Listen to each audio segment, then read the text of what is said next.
पहले तो मैं भगवान शंकर जी के चरण में प्रणाम करती हूँ। गुरु भाई बहन के चरणों में प्रणाम करती हूँ। मेरा प्रणाम स्वीकार हो। आज मैं भगवान भोलेनाथ और माता लक्ष्मी जी की कथा सुनाने जा रही हूँ। अगर आपको यह कथा अच्छी लगे तो सब्सक्राइब कर दीजिएगा और इस कथा को शेयर करके अपने प्रियजनों तक पहुँचा दीजिएगा, जिससे शिव जी का आशीर्वाद सबको प्राप्त हो सके। कथा शुरू होने से पहले आप यह 2 लाइन जरूर सुन लीजिए। जहाँ सुमति तहाँ संपत्ति नाना, जहाँ कुमति तहाँ विपत्ति निधाना।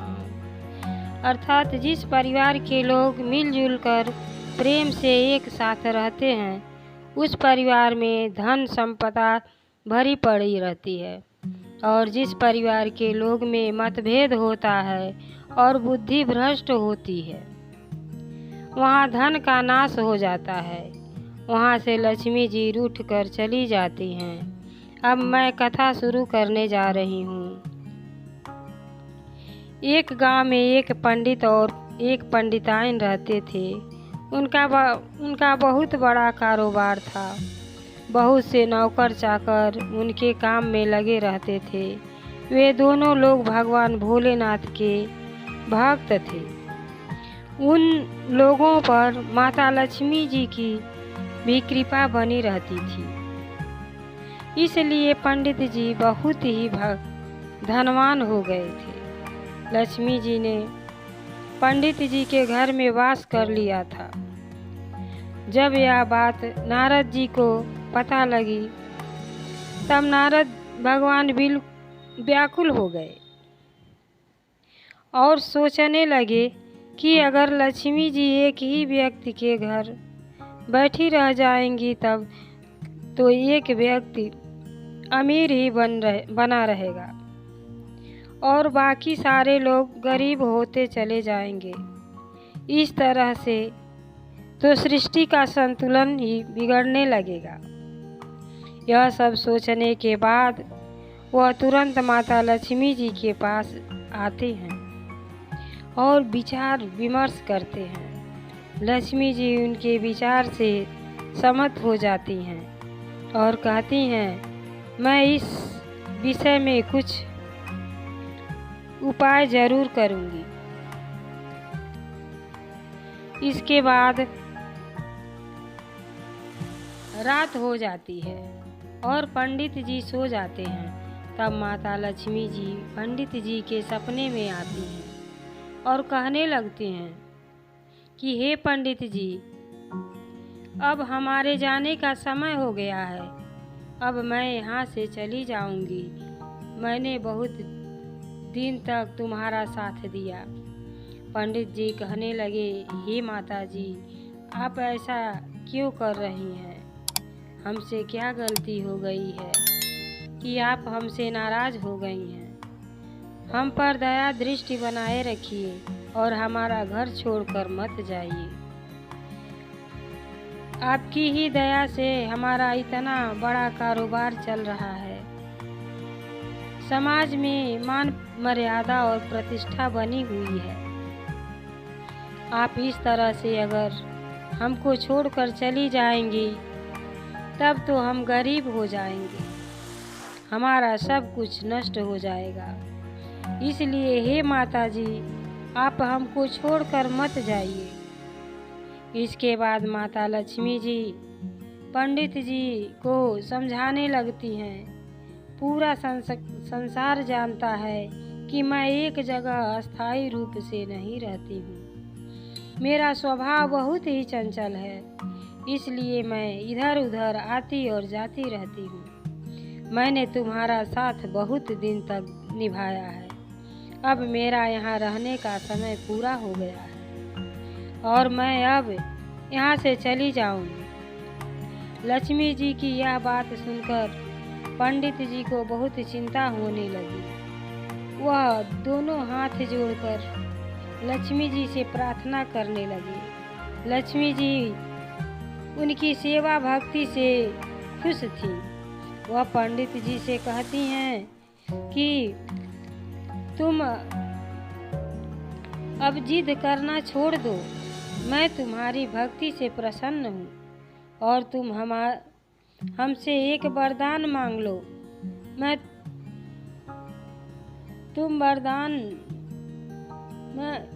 तुम्हें वरदान देने के लिए तैयार हूँ। पंडित जी कहने लगे, हे लक्ष्मी जी, आप हमें वरदान मांगने के लिए कुछ समय दे दीजिए। हम अपने पूरे परिवार को एक साथ बैठाकर सलाह ले लेंगे, तब हम आपसे वरदान मांगेंगे। माता जी कहती हैं, ठीक है, जैसा तुम समझो वैसा करो। उसके बाद पंडित जी अपने 4 पुत्रों और 4 बहुओं को बुलाते हैं और कहते हैं कि तुम सभी लोग आओ, तुम सभी लोग से एक सलाह लेना है। जब पूरा परिवार इकट्ठा हो जाता है तब पंडित जी कहते हैं कि अब तुम लोगों के दुख का दिन आने वाला है।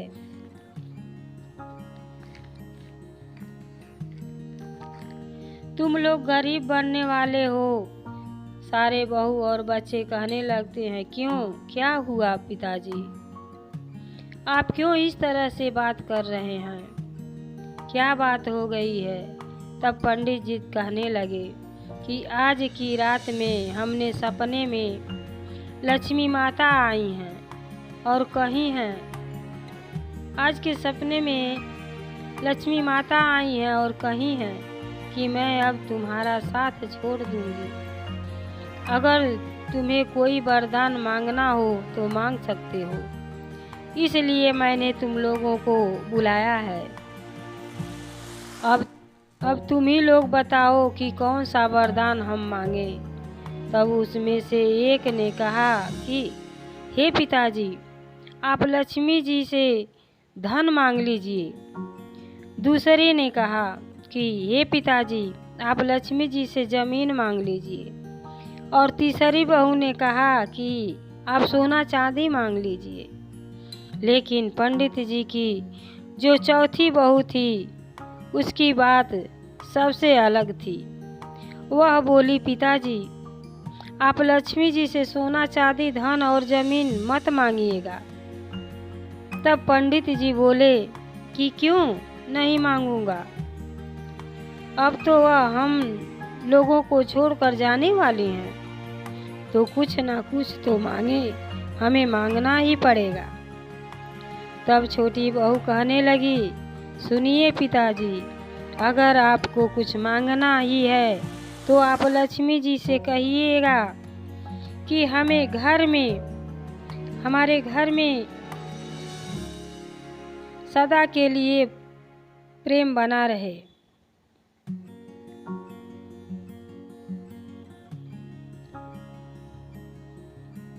उसके बाद पंडित जी रात को खाना खाने के बाद सोने चले गए। कुछ देर सोने के बाद उनके सपने में फिर से लक्ष्मी जी का आगमन हो गया और लक्ष्मी जी उनसे वर मांगने के लिए कहने लगी। तब पंडित जी लक्ष्मी जी से कहने लगे कि हे माता, अगर आपको वरदान देना ही है तो हमें आप यही वरदान दीजिए कि हमारे परिवार में हमेशा प्रेम व्यवहार बना रहे। लक्ष्मी जी कहती हैं कि तुम हमसे धन, वैभव और संपदा मांगो, यह प्रेम व्यवहार का वरदान क्यों मांग रहे हो? लेकिन पंडित जी कहने लगे, हे माता जी, हमें और कुछ नहीं चाहिए, हमको केवल वही वरदान चाहिए कि हमारे परिवार में आपस में प्रेम व्यवहार बना रहे। लक्ष्मी माता पंडित जी के विचारों से खुश हो जाती हैं और वह कहने लगती हैं कि अब मैं तुम्हारा घर छोड़कर कहीं नहीं जाऊंगी, क्योंकि जिस घर में आपसी तालमेल होता है, प्रेम व्यवहार होता है, मैं भी उसी घर में निवास करती हूँ। और तुम्हारे घर में तो शिव गुरु की पूजा होती है। तुम लोग शिव चर्चा करवा करवा के लोगों में आपसी व्यवहार को बढ़ाते हो। इस तरह भगवान भोलेनाथ ने पंडित जी के परिवार को शांतिमय बनाया है और माता लक्ष्मी को वहाँ रहने के लिए बाध्य होना पड़ा। हमारी यह धार्मिक कथा अगर आपको प्रिय लगे तो अपने प्रियजनों को शेयर करिए, सब्सक्राइब करिए। हर हर महादेव, घर घर महादेव। भोलेनाथ की जय, माता पार्वती जी की जय। सभी देवी देवताओं के चरणों में मैं प्रणाम करती हूँ।